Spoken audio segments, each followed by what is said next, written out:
Aleluia, aleluia. Estou muito feliz de estar nessa noite aqui, irmãos. De pé mesmo como vocês estão. Vamos para a palavra do Senhor. Uma noite fria, mas nós já estamos aquecidos com a presença do Espírito Santo. Amém? Quantos já sentiram a presença do Senhor nessa noite? Aleluia. Fala para esse irmão da direita aí que você ama mais, e o da esquerda também. Fala para ele assim: você está mais magro do que o culto anterior, querido. Fala para ele, irmão. Aleluia.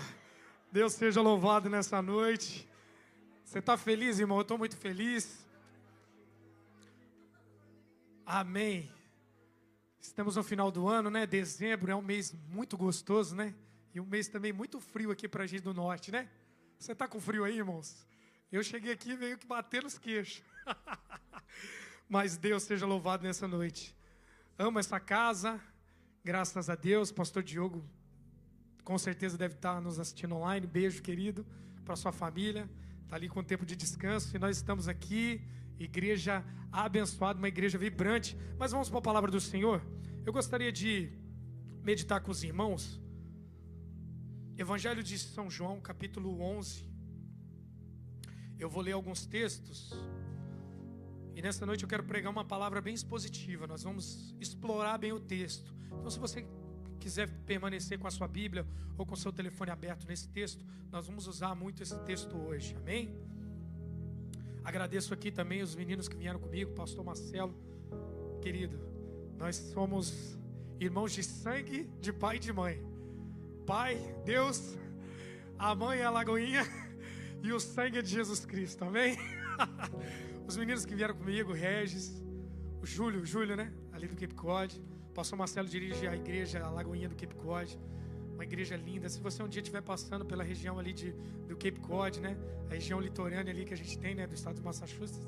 Dá um pulinho ali, é uma igreja linda, um pessoal maravilhoso.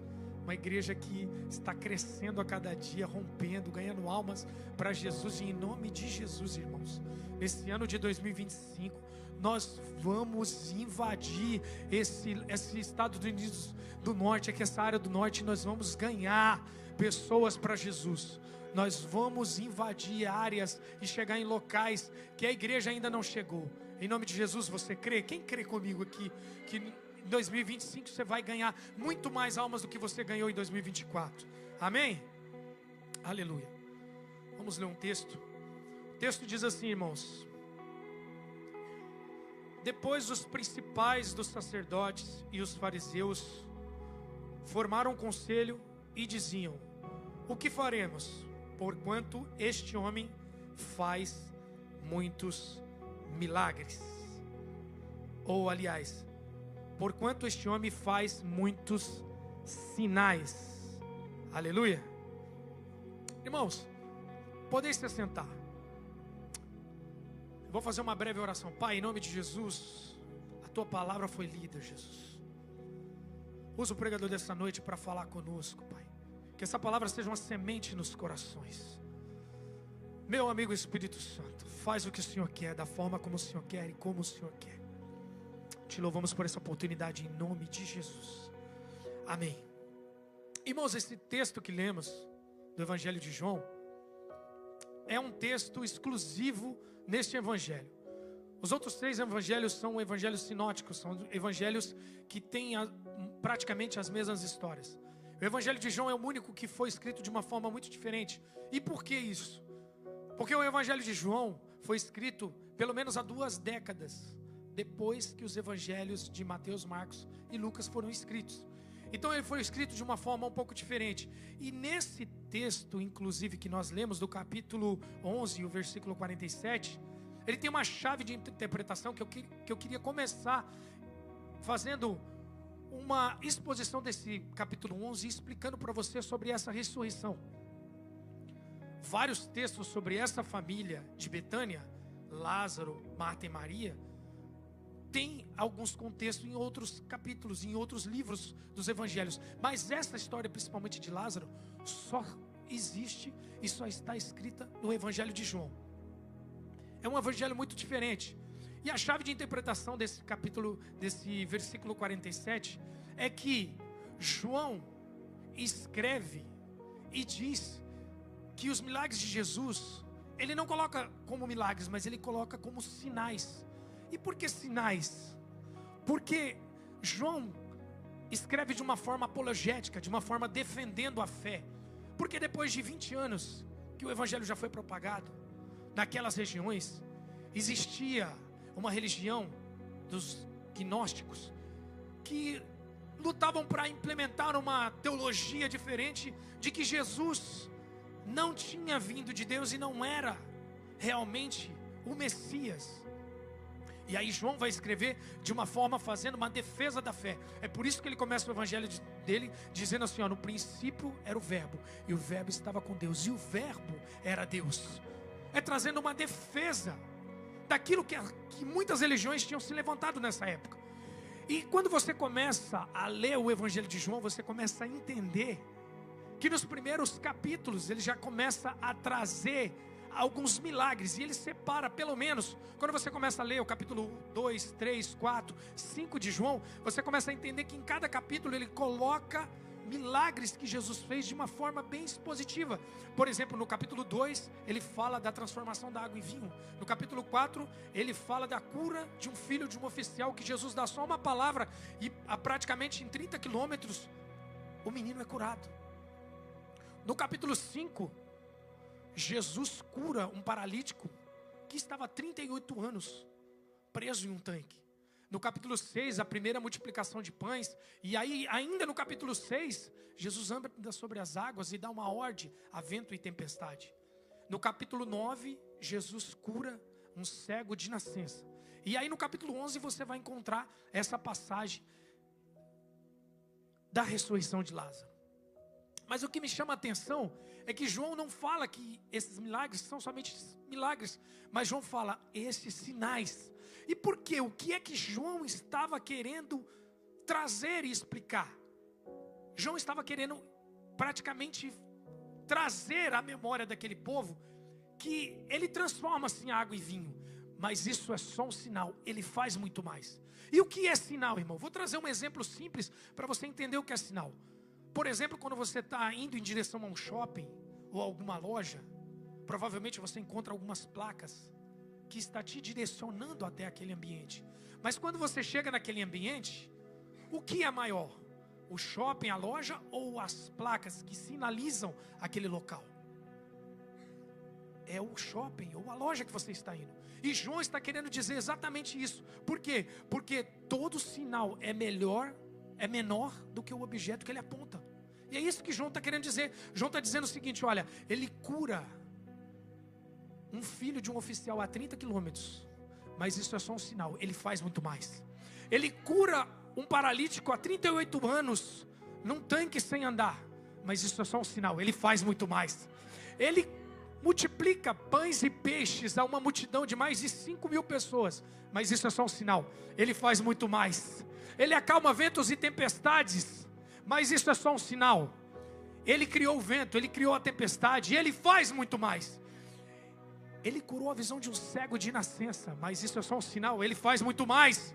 Ele ressuscitou Lázaro morto há 4 dias, mas isso é só um sinal, ele faz muito mais. E naquele grande dia, aqueles que morreram com ele ressuscitarão para viver com ele na eternidade. Ele faz muito mais. Será que você pode levantar sua mão nesta noite e dar um glória a Deus mais empolgado que você já deu, porque ele faz muito mais? Aleluia! E eu queria de forma bem expositiva trazer a exposição desse texto para você. E o tema dessa mensagem dessa noite é ainda não acabou. Vocês estão com esse tema praticamente para o mês inteiro, né? E vamos lá, irmão, vamos ler um pouquinho esse capítulo 11. O primeiro versículo do capítulo 11 diz assim, ó: estava porém enfermo certo Lázaro de Betânia, a aldeia de Maria e de sua irmã Marta. E Maria, cujo irmão estava enfermo, era a mesma que ungiu o Senhor com bálsamo e lhes enxugou os pés com os cabelos. João escreve isso aqui, mas isso acontece lá no capítulo 12. João está escrevendo de uma forma porque todos já conheciam essa história. E aí João dá uma pincelada dizendo assim, ó, essa Maria é a mesma que enxugou com os cabelos os pés de Jesus e ungiu o Senhor Jesus. Mas olha só, quando você começa a descrever aqui nos versículos, tem pelo menos 3 vezes que o versículo cita sobre o amor de Jesus por essa família. Capítulo 3 diz assim, ó: mandaram-lhes, pois, suas irmãs, dizendo: Senhor, eis que está enfermo aquele que tu amas. Ora, Jesus, no versículo 5, ora, Jesus amava Maria e sua irmã, e a Lázaro. No versículo 36 diz assim, ó: disseram-lhe, pois, os judeus: vede como amava. Que lição que a gente tira de um amor que Jesus tinha pelaquela família tão grande, que o texto diz pelo menos por 3 vezes. Essa família com certeza era alvo do amor de Deus, mas nem por isso eles deixaram de passar situações difíceis, problemas, crises e luto na família. Talvez eu esteja pregando para alguém nessa noite que deve estar questionando e dizendo assim: eu sou alvo do amor de Deus, e por que eu passo por tribulações? Por que eu passo por lutas? Por que eu estou passando tudo isso? Ei, irmãos, ser alvo do amor de Deus não significa que você não passará por lutas e aflições. Muitas vezes nós passaremos sim por lutas e aflição, porque olha só, guarda essa frase que eu vou te falar, irmão, nessa noite: o crescimento é mais importante do que o sofrimento. E por que essa frase é interessante? Repete para o seu irmão da direita e da esquerda: o crescimento é mais importante do que o sofrimento. Quantos aqui são pais ou avós? Eu me lembro, e você que é pai e mãe, você com certeza vai se lembrar, o primeiro dia de escola do seu pequenino. Cara, eu me lembro como se fosse hoje. A minha primeira filha, eu tenho 4, já estão adolescentes, mas eu me lembro como se fosse hoje. Eu levei a Nicole o primeiro dia na escola, e cara, quando ela olhou naquele portãozinho para mim e para minha esposa, que estavam do lado de fora, o olhar dela dizia assim: pai, por que o senhor está fazendo isso comigo? Por que o senhor vai me deixar aqui? Não dava para explicar para uma criança de 4, 5 anos que ela precisava ficar um pouco ausente de mim naquele momento para o crescimento dela. E é por isso que o crescimento é mais importante do que o sofrimento. Quem sabe nessa noite você está questionando por que você está passando por certas coisas. Mas, irmão, fica calmo, porque o crescimento que vai levar essa luta que você está passando é muito mais importante do que esse sofrimento momentâneo que você está passando. Nem tudo Deus vai explicar. Tem um versículo no mesmo Evangelho de João que Jesus está lavando os pés dos discípulos e Pedro não queria. Falou: os meus pés o Senhor não vai lavar, meu mestre. E aí Jesus diz para ele assim: o que eu faço agora tu não sabes, mas saberás depois. Tem coisa que a gente está passando que a gente não sabe por que está passando. Mas olha só, irmãos, o que importa e o que é mais importante é que, independente daquilo que eu e você esteja passando, nada nos separará do amor de Deus. Nem a morte, nem a vida, nem os anjos. Romanos diz isso. Nem as autoridades, nem poderes, nem potestades, nem o futuro, nem o mundo, nem a altura, nem a profundidade. Nada nos separará do amor de Deus que está em Cristo Jesus, nosso Senhor. Ei, irmão, olha para mim. A família de Lázaro era amiga pessoal de Jesus. Eles eram muito próximos. E nem por isso eles deixaram de passar esse luto. Tem coisa, irmão, que só você vai passar. Tem luta que só você vai passar. Tem guerra que só você vai guerrear. Irmãos, tem afronta que só você vai receber. Mas calma, fica tranquilo, porque tem bênção que é só você também que vai receber. Tem unção que vai vir somente para você, querido. Ei, irmão, o processo pode ser doloroso, mas o tempo de cantar vai chegar na sua vida. Tem uma mão levantada para receber o que eu estou falando nessa noite. Eu creio, irmãos, que esse sofrimento momentâneo não é nada assim comparado ao que Ele tem preparado para a sua vida. Aleluia. A dor desse momento será o testemunho de amanhã que você vai viver. Vamos voltar para o texto aqui, versículo 3. E mandaram-lhes, pois, suas irmãs dizer: Senhor, eis que está enfermo quem tu amas. Irmão, perceba que eles não apelam para o amor de Lázaro por Jesus. Mas ele fala: está enfermo aquele que tu amas. Porque o que faz o milagre acontecer na minha e na sua vida não é o amor que eu tenho por ele.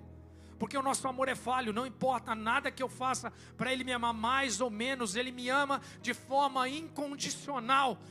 Eu quero falar nessa noite com aqueles que entendem a profundidade desse amor. Irmãos, os milagres acontecem na nossa vida porque ele nos amou primeiro. Não é pelaquilo que nós podemos fazer ou por merecimento próprio, mas porque ele nos amou primeiro. Aleluia. Versículo 4. E Jesus, ouvindo isso, disse: essa enfermidade não é para a morte, mas para a glória de Deus, para que o Filho de Deus seja glorificado por ela. Essa enfermidade não é para a morte, mas Lázaro morre. E o que o texto está querendo dizer quando Jesus diz isso? Essa enfermidade não é para a morte, mas é para glorificar o Pai. O que Jesus estava querendo dizer com isso, irmãos? É que a última palavra na minha e na sua vida não é do médico, não é do advogado, não é da sua conta bancária, não é dos seus amigos. A última palavra na minha e na sua vida é dele. E não importa o que esteja acontecendo, tudo vai glorificar o nome dele. É tudo para ele, é tudo por ele. E olha só, irmãos, eu separei aqui versículo 5, ora, Jesus amava Marta e a sua irmã e Lázaro. A palavra, o nome Lázaro significa aquele que Deus ajuda. E faz todo sentido eles pedirem ajuda, porque na natureza do nome de Lázaro já trazia esse significado, aquele que Deus ajuda. Porém, Jesus não vai no momento que eles queriam que Jesus fosse. O versículo 6 diz assim, ó: no entanto, quando ouviu falar que Lázaro estava doente, ficou ainda 2 dias no lugar que estavam.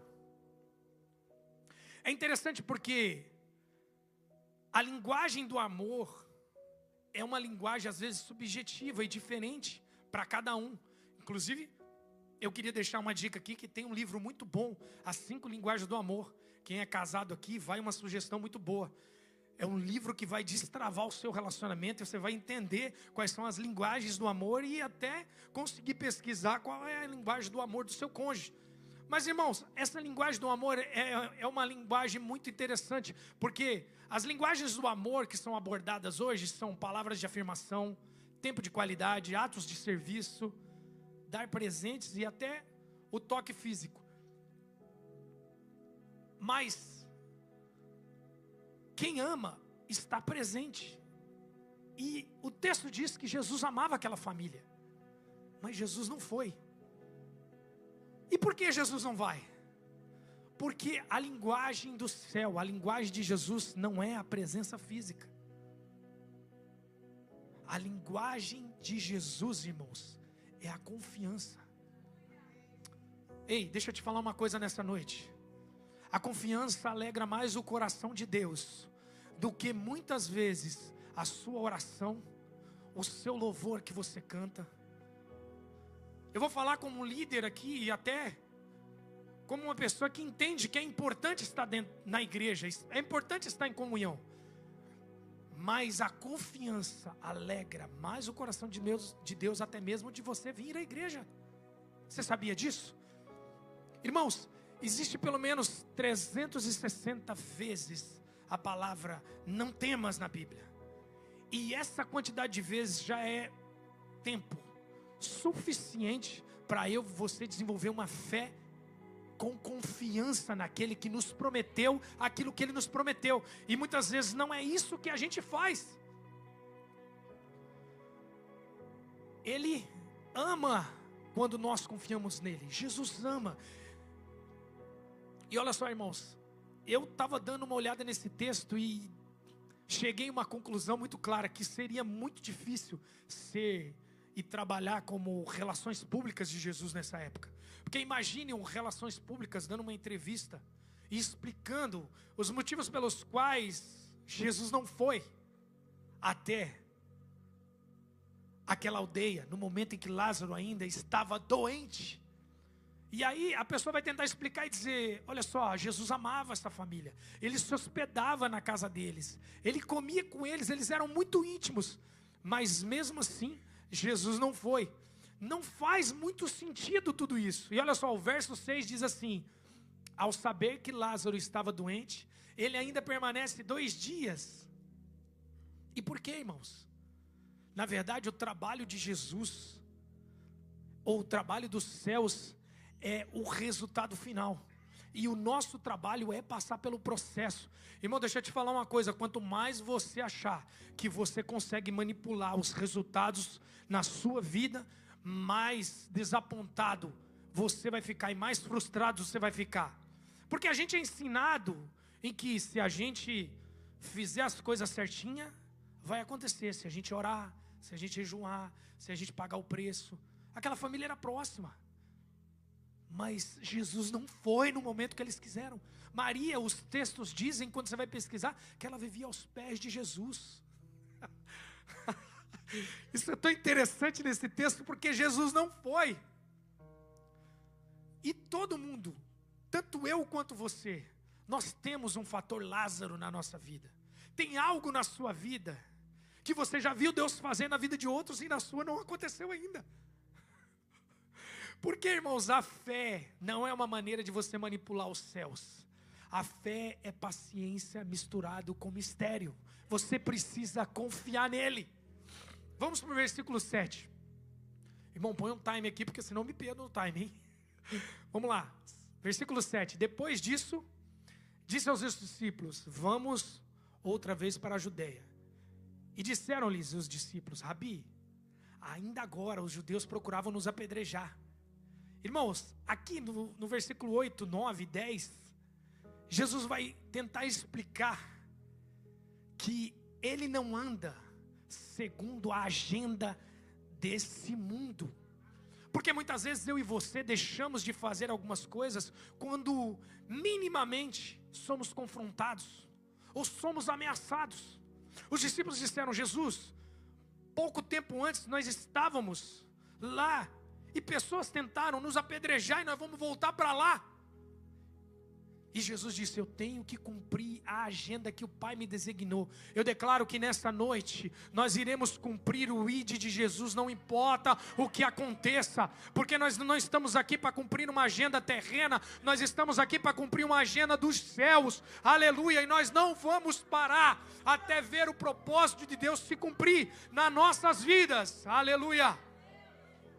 Versículo 11. Assim falou, e depois lhe disse, Lázaro, o nosso amigo dorme. E aqui, o versículo 11 e 12, é um versículo interessante porque Jesus começa a tentar explicar para eles que Lázaro realmente morreu, mas eles não conseguem entender.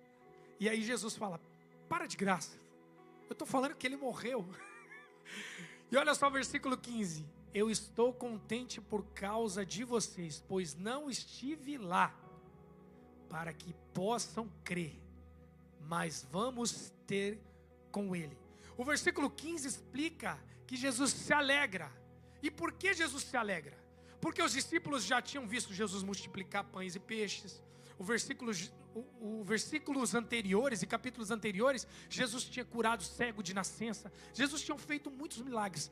Mas ressuscitar um morto, depois de 4 dias que estava dentro da sepultura, eles não tinham visto ainda.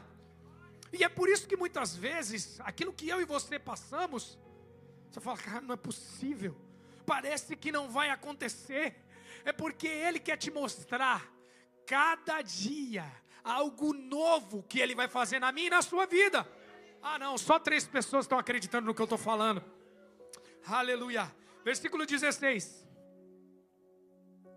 Disse, pois, Tomé, chamado Dídimo, aos discípulos, vamos então também para morrermos com ele. Uma atitude medrosa de Tomé. E aí ele começa a dizer, nós vamos para lá mesmo morrer, é uma afirmação. O versículo 17, eu vou pular para o 17, diz assim, ó, chegando pois Jesus, achou que já havia 4 dias que estavam na sepultura. Ora, Betânia, distava de Jerusalém pelo menos 3 quilômetros. Para entender esse texto, você tem que voltar um pouquinho atrás e ler o capítulo. Por quê, irmãos? Jesus não estava mais em Jerusalém. Jesus estava lá onde João batizava. É lá na Pérea. Isso é quase 30 quilômetros de Jerusalém, passando o Jordão. E o que acontece? Olha só como é uma situação interessante aqui. Marta e Maria mandam um recado para Jesus dizendo: olha, vem porque Lázaro está doente. E aí o mensageiro vai num caminho de um dia e encontra Jesus. E a mensagem de Jesus: olha, essa doença não é para a morte.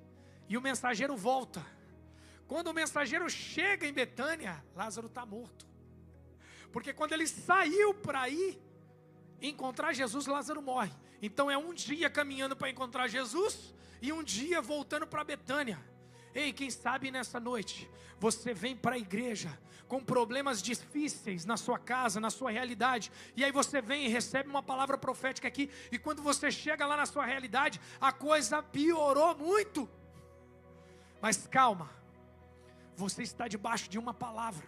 E qual é a palavra que você está debaixo? Isso que você está passando não é para a morte, não é para a destruição, é para a glória de Deus. Então você tem duas opções nessa noite. Duas opções. Ou você fica calado diante dessa realidade, ou você declara aquilo que você já ouviu dentro dessa palavra profética dessa noite. Eu não sei como ele vai fazer, eu não sei como vai ser, mas o que eu estou passando, eu tenho uma palavra, é para a glória do nome dEle. Aleluia! Celebra ao Senhor essa noite, aplauda ao Senhor.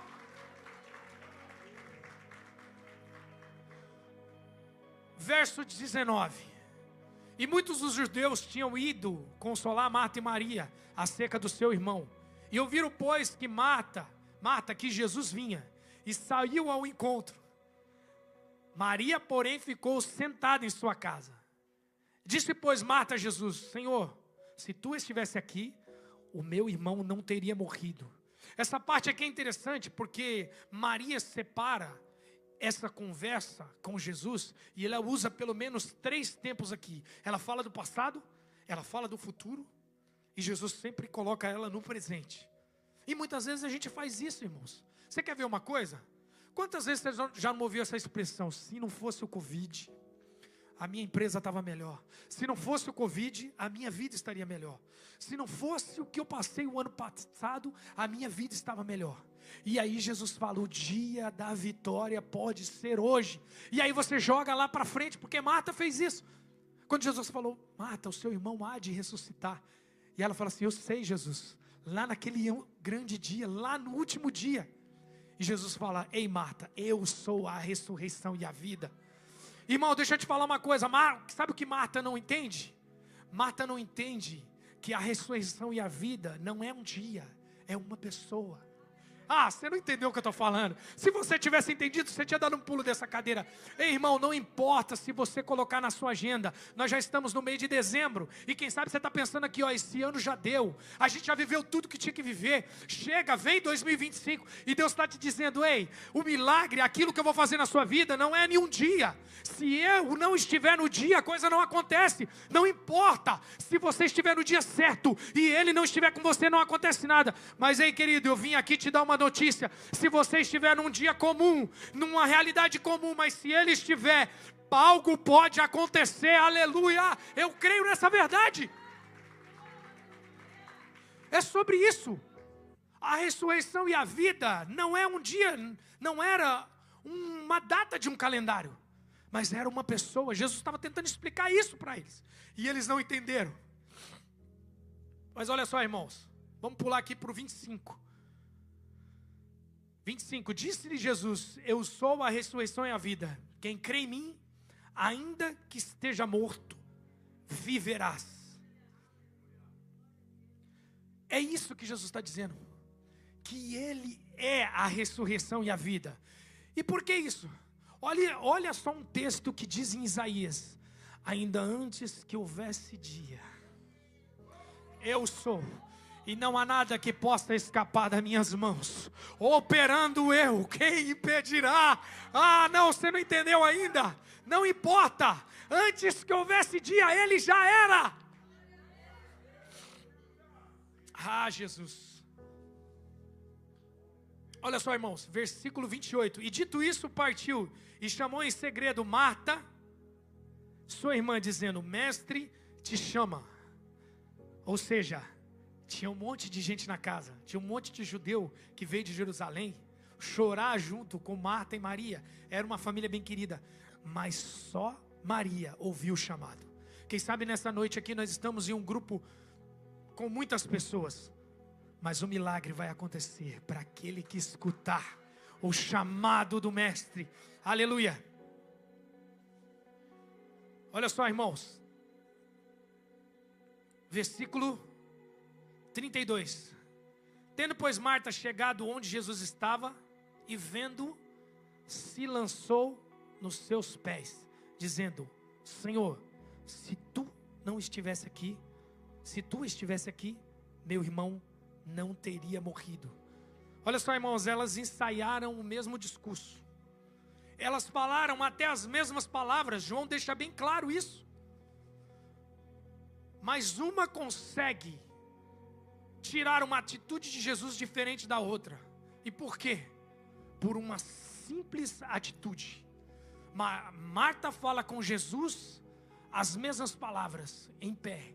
E Maria estava aos pés de Jesus. Ei, tem muita gente que quer viver aquilo que você vai viver, mas diante da posição que você está, de joelhos dobrados, orando e intercedendo, você vai receber, porque não importa aquilo que se fala, mas é como se fala, é aos pés de quem você está, e como você se comporta diante de quem você está. Aleluia.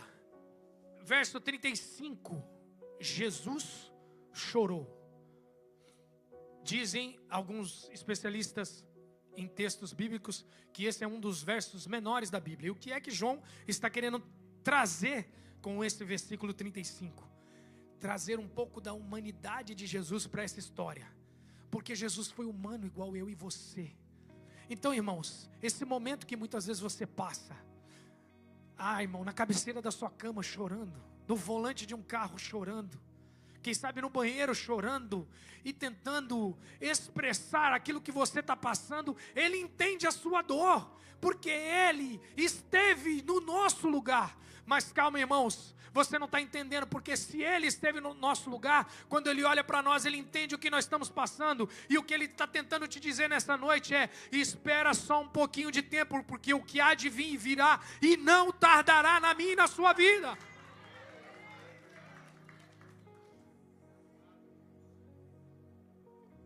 Olha só, irmãos, verso 32. Não, volta aqui um pouquinho. 37. Não podia ele abrir os olhos de um cego? Não podia ele, que abriu os olhos ao cego, fazer também com que este não morresse?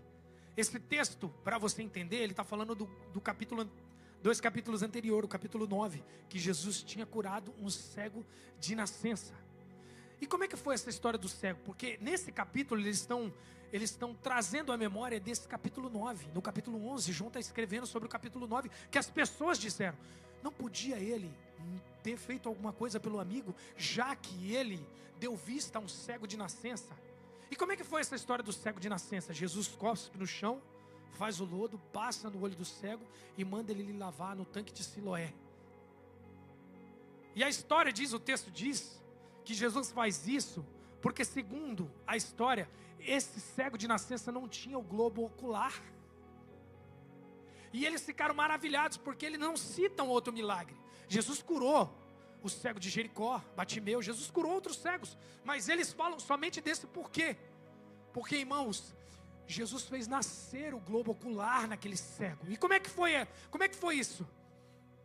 Especialistas na ciência dizem que a melhor maneira hoje de descobrir o DNA humano não é mais através do sangue, mas é através da saliva. Jesus pegou o DNA do céu, misturou com o DNA da terra, passou no cego e disse assim: vai lavar.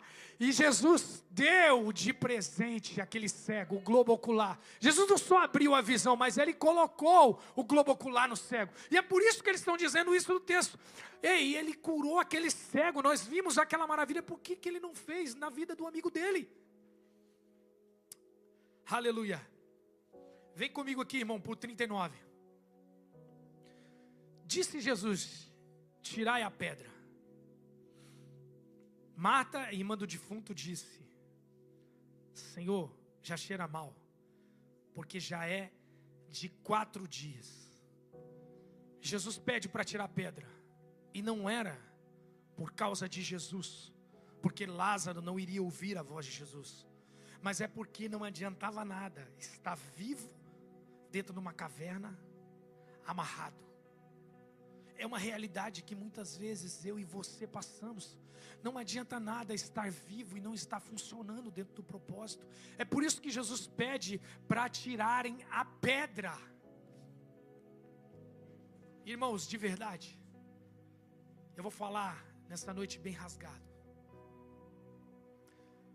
Quando Jesus deu a ordem, Lázaro sai para fora, quem escutou a voz de Jesus não foi o corpo de Lázaro, porque os carismáticos aqui, que me corrijam se eu estiver errado, nós somos um ser tricotômico, corpo, alma e espírito.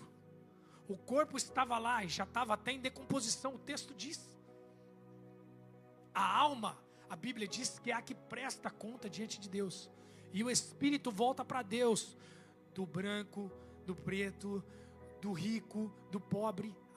O espírito volta para Deus. Então quando Jesus fala diante do túmulo, Lázaro sai para fora, não é o corpo que escuta, não é o ouvido do corpo que escuta, mas é o espírito que estava voltando para Deus e disse: opa, alguém está me chamando aqui, eu preciso voltar e atender a essa voz, porque alguém que me criou está me chamando. É isso, irmãos. Aquele que criou os céus e a terra estava dando uma ordem ao espírito, porque quando Jesus fala, são palavras de vida e espírito. Versículo 41. Tiraram, pois, a pedra de onde o defunto jazia. E Jesus levantou os olhos aos céus para cima e disse: Pai, dou graças te dou, porque me haveres de ouvir.